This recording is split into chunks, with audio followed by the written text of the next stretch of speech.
I'm Jessie. I've been a full-time artist for 10 years and thought it about time I start sharing my painting techniques and adventures. Subscribe to join me every week for a window into my art life.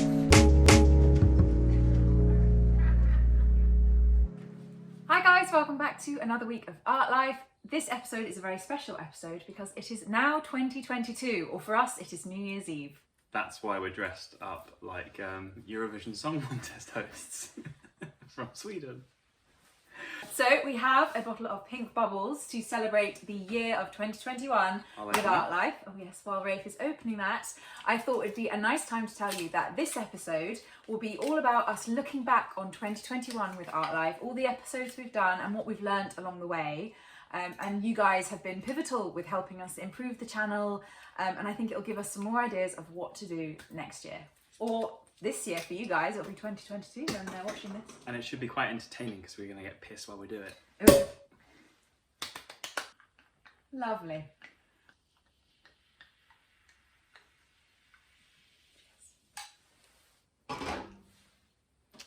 So, with the first cheers, Clink. Happy New Year. We'll watch the first video.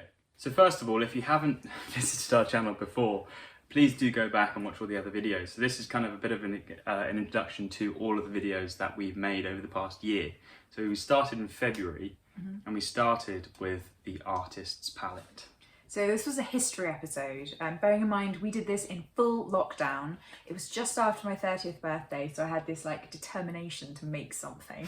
And I thought the history of the palette would be a nice idea, as a palette is just like the first thing you think of when you think of an artist. The emoji for artists on your phone is a palette. So yeah, starting there was quite a fun idea. Which is quite self-explanatory because it's just the history of the artist. Yeah, going into artists, you see it, how you see it in paintings. It was us experimenting with how to talk about history in a way which made it digestible for people watching it on YouTube. But actually, the first video we actually made was how to make your own artist palette. And that we filmed first, and then we filmed the artist palette second, the history artist palette second. So we made our own palette, and I was telling Jessie what to do and how to make an artist palette. I think I had to come across as a real like DIY fiend, which was basically... Don't worry, you weren't feeling anything. Oh my gosh, it was really hard. I think it was so cold, it was like dark as February. We were was. outside, pre-snow, just trying to like cut tiny holes out of this plank of plywood. Yeah. But if Jessie can do it, if I can do it, anyone can. I think that's what Exactly. is quite helpful for people watching this. Yeah. Particularly with DIY stuff, if I can do it, anybody can do it. So that brings us on to the third video, which is how to store your paints.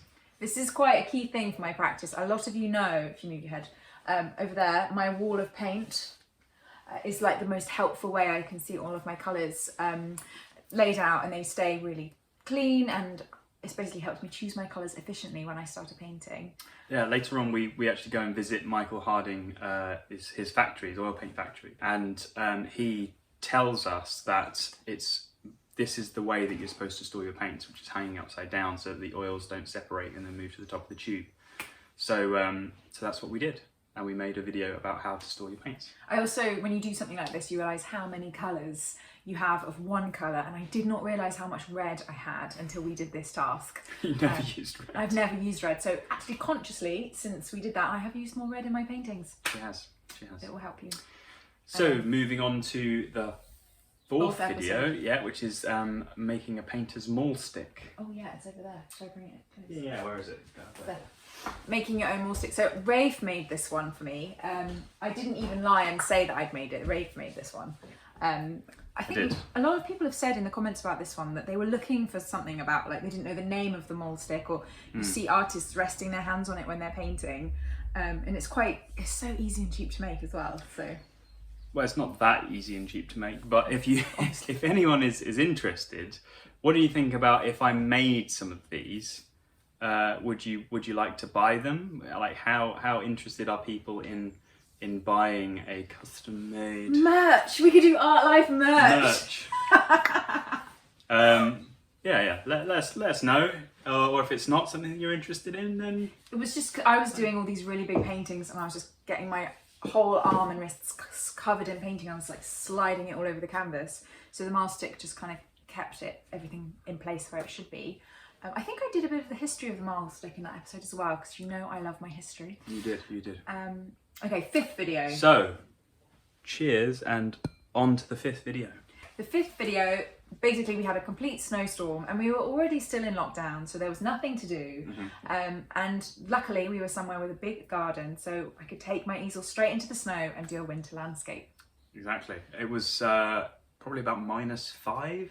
I know, I was in full very, ski very gear. cold. I was actually colder in that garden in the snow than I have been like in Canada in winter skiing. Like it was freezing. Yeah, and the your oil paint started solidifying on They them. became icy. Yeah, that was and like they wouldn't apply to the canvas anymore. So well worth a watch if you're interested in winter painting and winter plein air. And paintings like that are never meant to be photographic. They're always meant to capture like the energy or essence of like the mood of the day. There's a bit of history about the plein air painting in that one as well, isn't there? A little bit. So in most of the episodes we do, if you haven't seen them, we always try and incorporate history. In these early videos I was writing huge scripts and like researching history and essays for days before these episodes. As I was like learning, I'm a bit more efficient with my time now. But yeah, you get a lot of history in these early episodes. So moving on to the 6th episode, I can't count. Moving on to the 6th episode, stretching a canvas. So Rafe is mainly in charge of this one because he is freakishly good at stretching canvases and he's much faster than I am. If you'd been watching me do it, it would have taken twice as long. I do have a bit of a reputation of not being as good at stretching canvases as Rafe. Even at university, I had an artist in the studio next to me called Egil Nordstrom, who is a fantastic painter. And I know he won't mind me saying this, that usually I would stretch canvases and halfway through the process would just yell for him to come and help me. And we both would have to do it together. Because when you work big, it's really hard to stretch really big canvas on your own. It is pretty difficult, yeah. So maybe if I start... Just not for me. Okay, so moving on. Back to basics, still life, which is the 7th episode. Yes, so Alex, my little sister, she is also a painter. You can check out her stuff as well. She's got Instagram and a website. And she managed in lockdown to somehow sneak to Florence to study at the Accademia. Well, she was there before lockdown. Well, she got locked in Florence. Yeah. So she was at the Accademia as well. And she was doing an introduction to classical painting, and I've been there and some of my friends have been there. It is an amazing school if you want to learn atelier painting. And she came home and was just full of like still life painting ideas and got me inspired. So we thought it would be a really fun idea to paint a still life and again talk about the history of still life and paint a pair and show you guys how I did it, which is really fun. And we've got them hanging up in our downstairs toilet. Yeah. Thanks. You know, the gallery of the loo, of the bog. So that's moving on to our next episode, which is number 8, which is our lockdown obsession. Lockdown obsession, I managed to get to an art residency in Suffolk, just down the road from where we are now, where we moved to, at Old Jet, which is an amazing old airbase in Bentwaters and a really cool art kind of community. And I had a residency there. And because Suffolk is basically just sky, as you've probably been noticing in the previous episodes we've done here, I just started painting cloud paintings, like big vistas and panoramas of atmosphere and light. So it was my lockdown obsession. I must have painted at least 100 paintings of clouds. Yeah. And it's funny because I still don't consider myself a cloud painter. I got really obsessed with needing... Yeah, I had a phase. Yeah. I needed some space. So that episode's probably quite interesting. Which also brings us on to our next video, which is how I start painting. You were away when I did this. I was away. Rafe was working on a film shoot, so it was the first episode I'd done without Rafe essentially holding my hand as a filmmaker, because he's usually the brains behind the episodes. I'm just, I don't know, the talent, the beauty. So I was a bit nervous with this one, and it was mainly me in my own world with my headphones on, just painting and sharing thoughts about my painting with you guys as it was going along. It was my first kind of vlog, which turned out really well, and I'm really happy with it. And I think it inspired me to keep doing more of that, essentially. Which brings us on to the next episode, which at this time of year, well, not this time of year, but in about sort of February, March time, Jessie gets a little bit down. because she doesn't like winter. So we used to live in the Riviera in a place called Antibes near Cannes, and where the Casa used to live. Where the Casa used to live, thank you.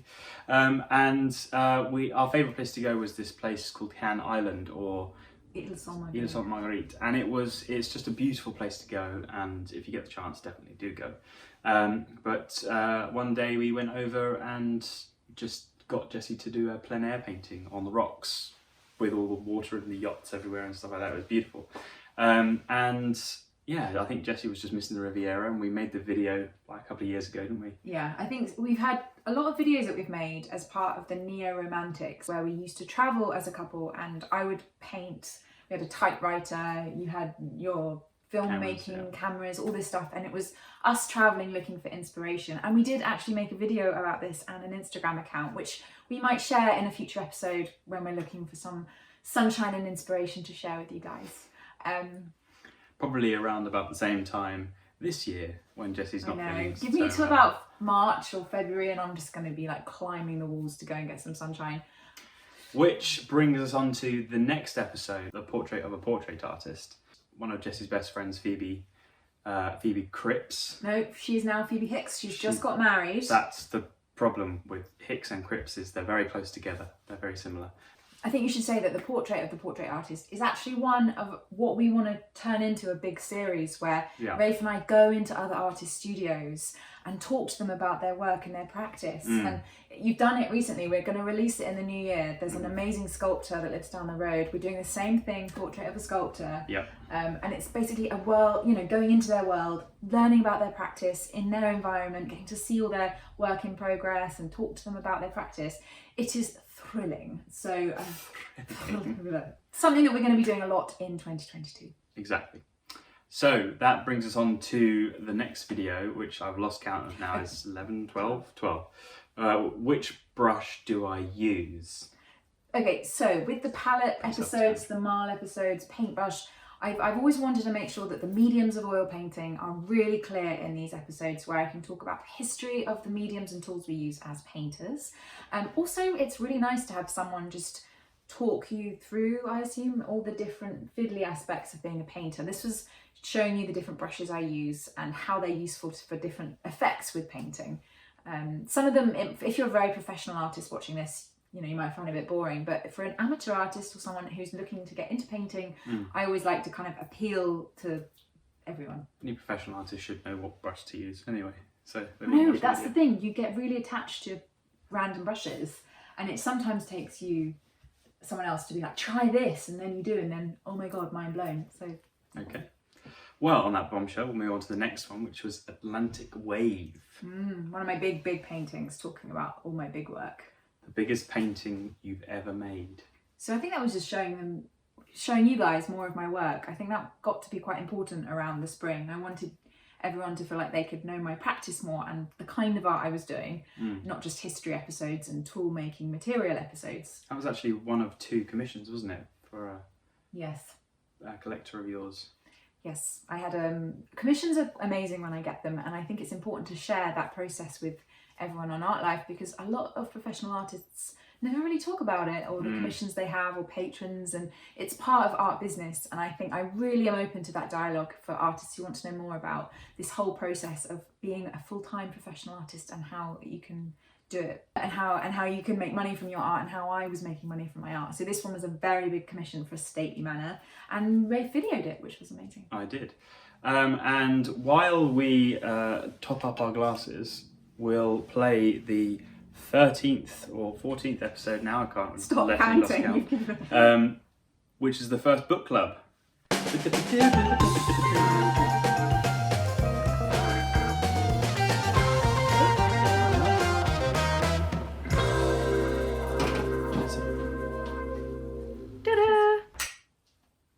Painter's block is a really common part of my practice. I mean, if you're a painter as well and you don't get painter's block, please write to me and tell me how you do it. And usually the way I got around that was with going back to the books, going back to research. I've done a few episodes on book club, but I'm now thinking I'd like to just incorporate them more into episodes randomly if I'm really inspired by a book that week. Again, because I was doing too much research, and this was actually the second book club video Rafe had to edit. It was a lot of information, and I think by the end of it you were like sick of book club. Sick of book club. So we've mellowed down on book club. Yeah. But yeah. That brings us on to the next episode, which is around about springtime, which is sketching in the Bluebell Woods, which is a local woods near us that has these beautiful bluebells. And Polstead in Suffolk. Yes, and Jessie just wanted to sketch them. Well, the actual story was that because we were moving here, I started to clear out my studio and my childhood art study books, and I found an old sketchbook of trees, and I noticed that there were loads of photographs and sketches of the Bluebell Wood, which was my childhood wood to explore. So I decided to basically go on a hunt looking for the same trees to see if they were there and to sketch them again as a kind of retrospective time capsule kind of activity, which actually worked. I think we did find a few, and I ended up painting a beautiful little tree sketch, which again I still have lying around the studio now. This is why Art Club is so fun, because I get to keep all of these mementos from episodes, and you never know when suddenly they might inspire some new painting. Exactly. Which takes us on to our most popular video so far, which is Welcome to My Studio, the first studio tour we did of your old studio. And this was just before we moved, wasn't it? Although no, you were getting the studio ready for a collector to come around and actually view a whole bunch of paintings for sale. Yes, oh my gosh, and so we cleaned it all up. It was so beautiful, we decided to film it. Yeah. Basically, which is a beautiful studio, is quite, rare. And that's had nearly 10,000 views. Has it? In 7 months. Oh my gosh, I'm so glad it was tidy. It was also slightly bigger, my old studio. It had more width, more walls. More storage. More storage. Yeah. This studio is a lot smaller, so we've had to be a lot more clever with how we lay it all out. And I think it'd be quite good in the new year to talk about small space studios and how to maximise storage and ideas for different ways to kind of make the use of the space you have if you're like me, working from home. We definitely haven't made the most of this space yet. I know. But we will. We just haven't had time. We've just been so busy. But we will be next year. I think that'll be a good sort of series, like small space studios, how to make the best of it. Exactly.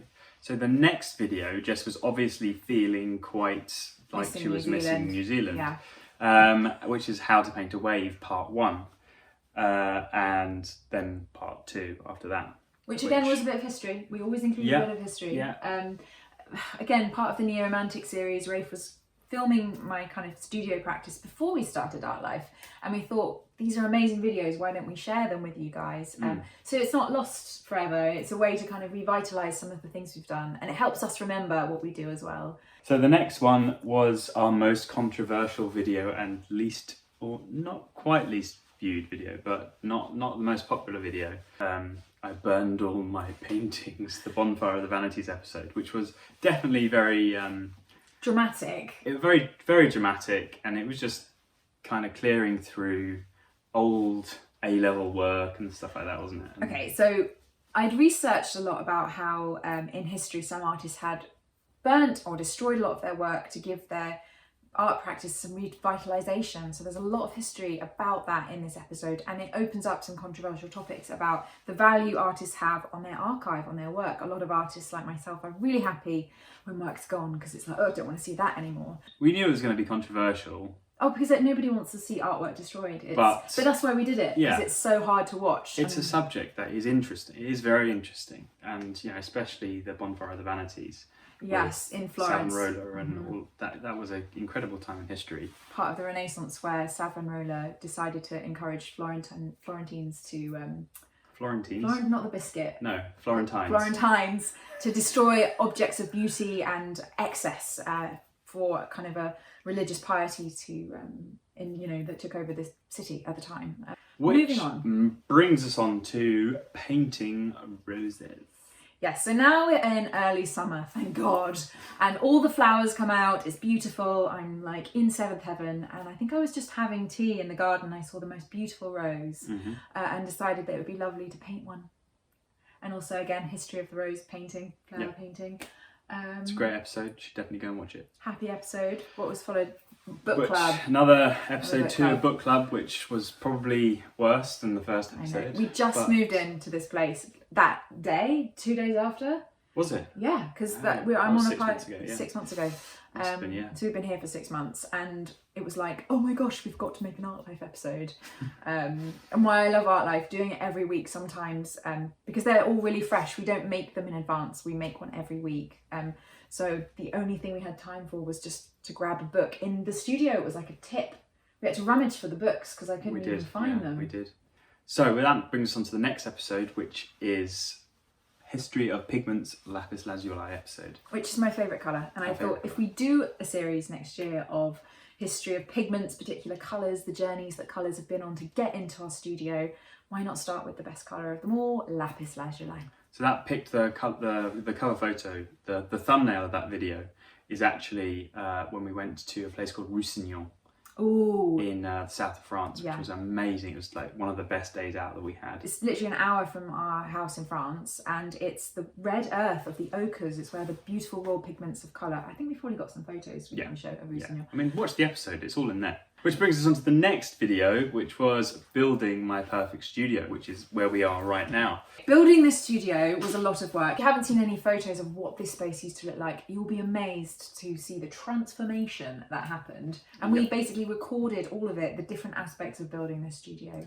And then obviously later on there is a few more studio videos, which we'll talk about later, which is like the next one, which is studio transformation, which was all about replacing the door, like a horrible normal kind of garage door, turn it into like Victorian panels. Yeah, they were lovely. But that really stood out for me because I remember somebody commented, "Oh, this isn't art," and then somebody said, "Yes, it is." Like I got really like into you guys actually taking part in these videos because do you remember like somebody actually said, "No, this is all part of what it is to be an artist. Sometimes you need a studio and that's all you can think about before you can create paintings." So summer painting. This space still wasn't ready, so I had to go back home to my old studio to do this episode. And I think we just about had time for a beautiful summer view, which was literally just on my doorstep, something I was inspired by on that day. Okay, moving on. Which brings us on to the next episode, which is the history of the artist studio.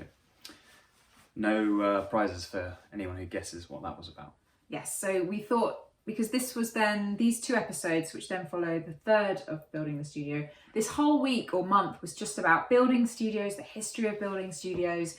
I thought by looking at the past, maybe I might learn some tricks or ideas for what we wanted for this studio. Which brings us on to building the perfect studio, episode 3, which was the floor and the lights and painting it. The final bits, essentially. Yeah, the icing sugar. Yeah. Which was a lot of fun, and it's a really lovely space, isn't it? Yeah, I love working in here, and I know it's been a bit cold recently because it is a garage and we didn't put in a wood burner, but yeah, hey ho, it's perfect other than that. You're in a dress and it's December, January. Nearly January, so it's fine. It's fine. Which brings us on to the next episode, which is Studio Poppy. Oh, leave him, he's asleep. Okay, I didn't even know you can see that whole black mass on that chair. That is Finn, our puppy. Because I thought being here alone all day, what would I need but a little schnauzer? And he's very cute, very adorable, and he's massive now. He's grown so big. Not a puppy anymore. Should I hold him up to everyone? No, he's asleep. Okay, I'll show you him later.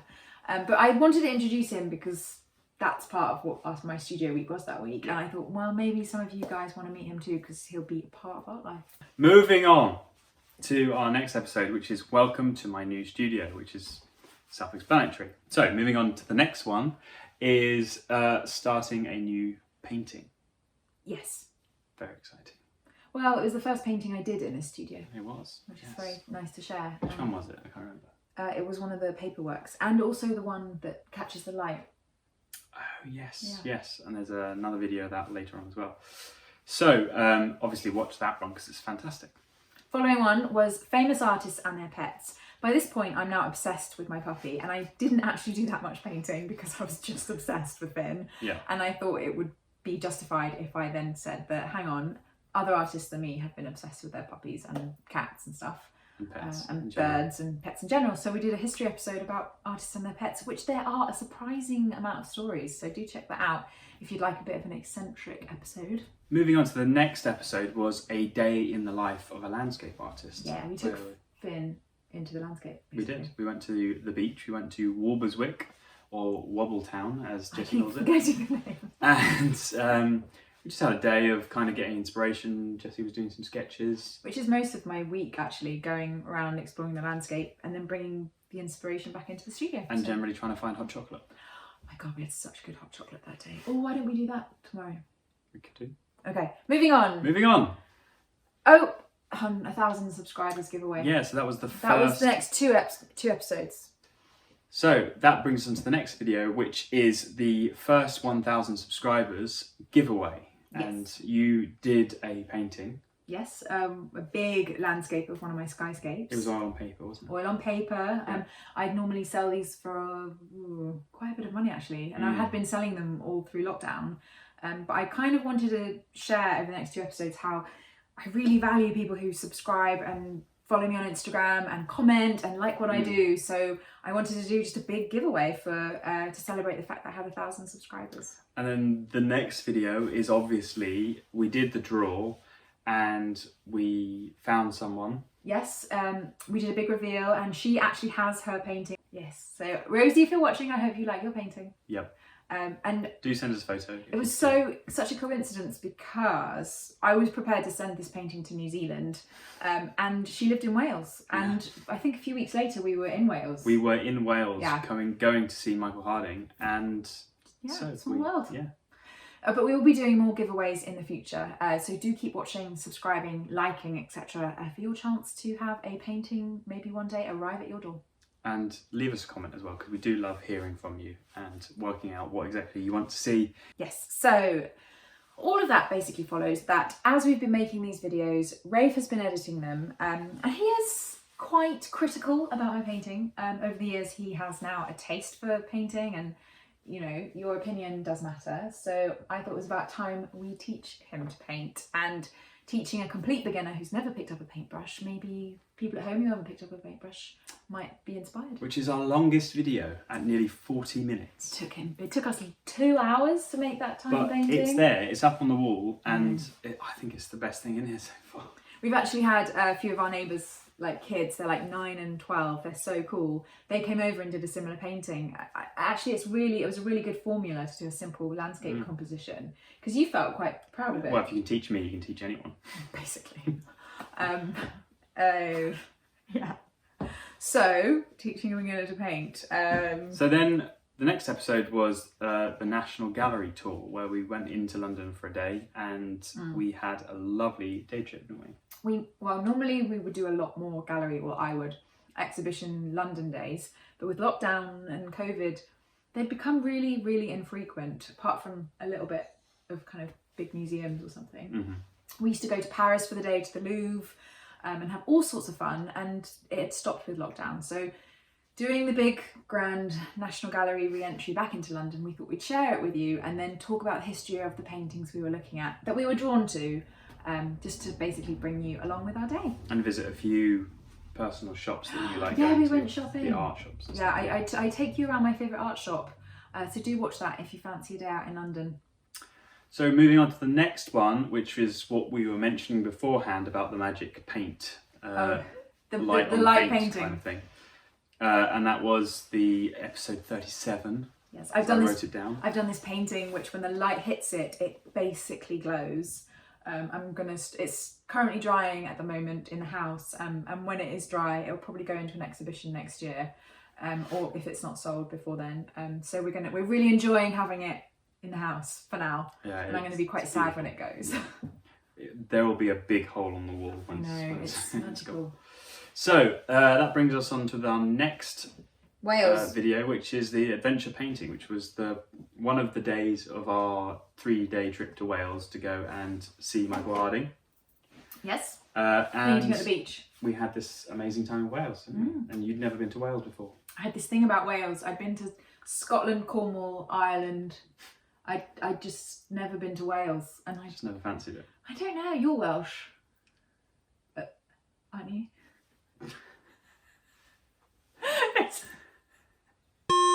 Yes, colour wheels. This kind of was an episode into colour theory, which is again an undercurrent of practical painting, which no one really talks about. How understanding complementary colours, secondary colours, tertiary colours, the elements of alchemy in painting really help choosing your colours when you're painting and mixing and blending paints? Yes. What she said. Moving on to the next episode, which is the Michael Harding factory tour. And we had a really great time with Michael. It was the best day of my year, honestly. It was really fun. He was so generous. The whole team was so generous. Yeah. They've like supported my practice as an ambassador for Michael Harding for years, but this was the first time it felt like this was the first time I really acknowledged how much the mediums I'm using have changed my life and helped me do what I do. And he's an incredibly knowledgeable guy about paint and pigment and how it works and stuff. And the whole crew at Michael Harding is so close, like a family, that it just feels so wonderful to be there, and just it blows your mind how much paint goes to all over the world. Like, oh yeah, he's got more paint than God. He's got more paint than God. They were meant to come here actually the following week because they were passing through Suffolk, and then they got COVID and they couldn't come. And I have a painting here which I can't wait until they do come, because if you're watching, I want to give you a painting to say thank you. Yeah. What was the next episode?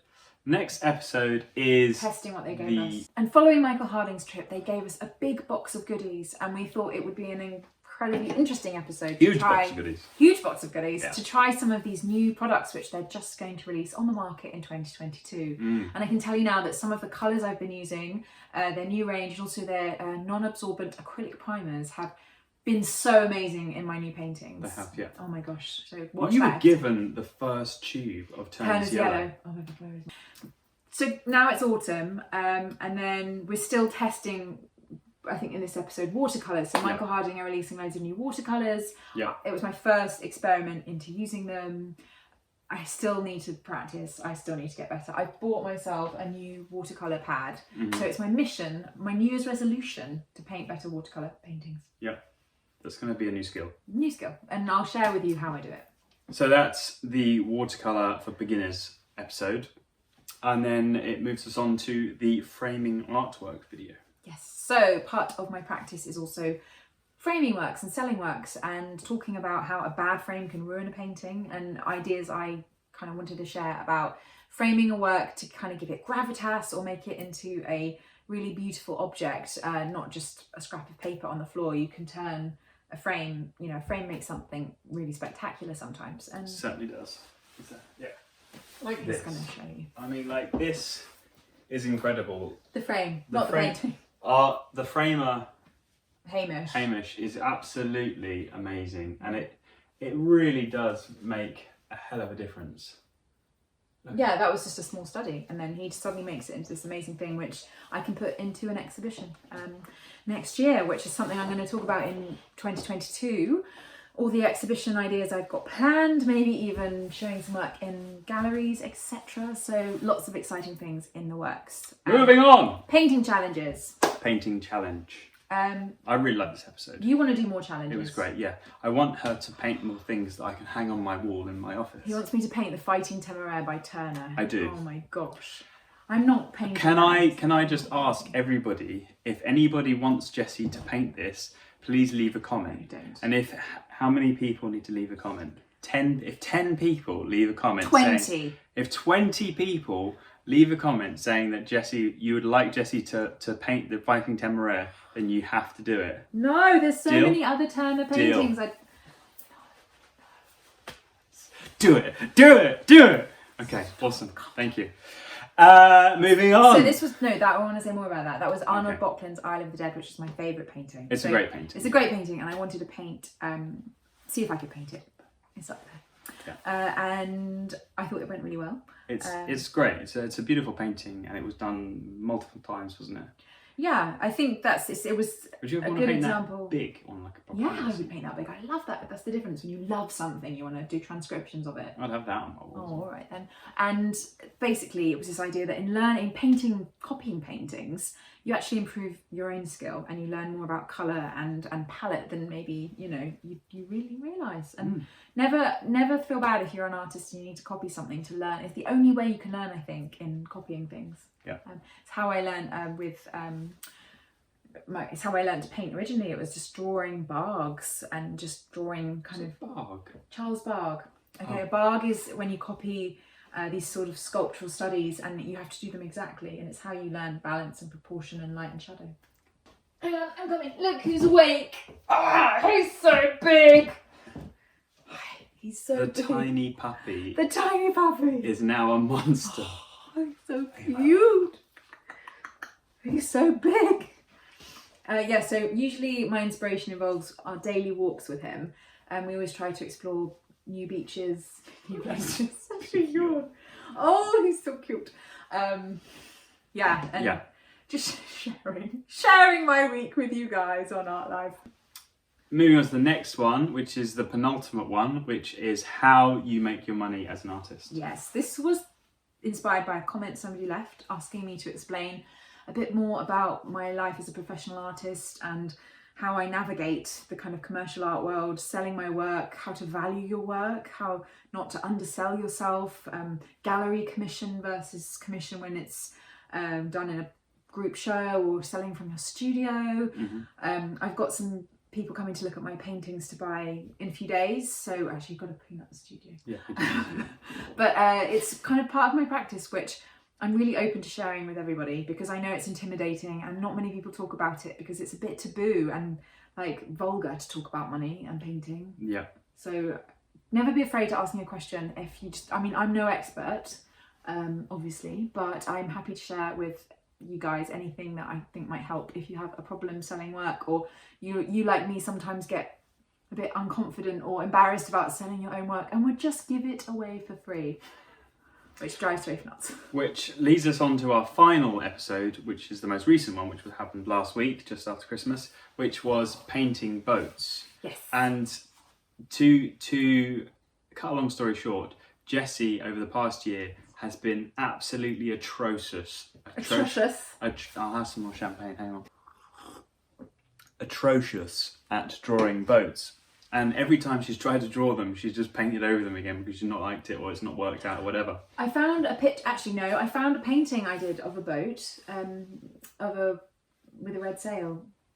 Congratulations. Thank you. I have done a boat before. I'm going to share a picture of that actually. So basically I challenged you. Yeah, you gave me another challenge to draw a boat. Yeah, and so you drew boats and they were amazing. In the kitchen. They were great.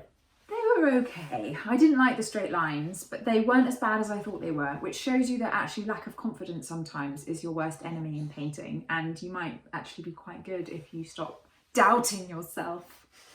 And 20 comments, and she'll be painting the Fighting Temeraire, which is going to be that's 2 boats. Incredible. And you will really enjoy that episode. And You can't use Art Life for stuff like this. Well, my birthday's coming up in May, so it'd be great time to You can't use Art Life for your own game. If you start now, you can get it done. It's fine. No.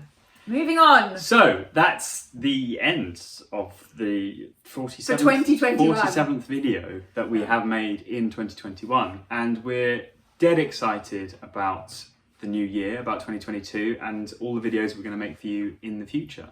So do let us know in the comments below what videos that you want to see in the future, anything that we haven't covered yet that you think we should do, any challenges you have any idea about which you think Jessie would be great at doing, or even that you think I would be good at doing. Yes. I don't know what that would be. We've had some new, so we're thinking marble sculpture. That could be a good episode. Yeah. Doing some sculpture, more challenges, a really big painting again, like just a big one that takes me like a month or 2 to do, and bringing you along for the ride. 2022 is going to be a very big year. We have lots of big plans and lots of ideas, so we are very excited about bringing you along. Yes. And enjoying the year with us here at Art Life. You nearly forgot the name, didn't you? Yes. You can follow me on Instagram at Jess Oliver Art as well, because I give daily updates of just my studio day. And in the stories as well, you know that I love the stories because I can just share the kind of like intimate things about my studio practice for a day. So you can follow if you're interested. And anything else? I think it's just prominent to say Happy New Year.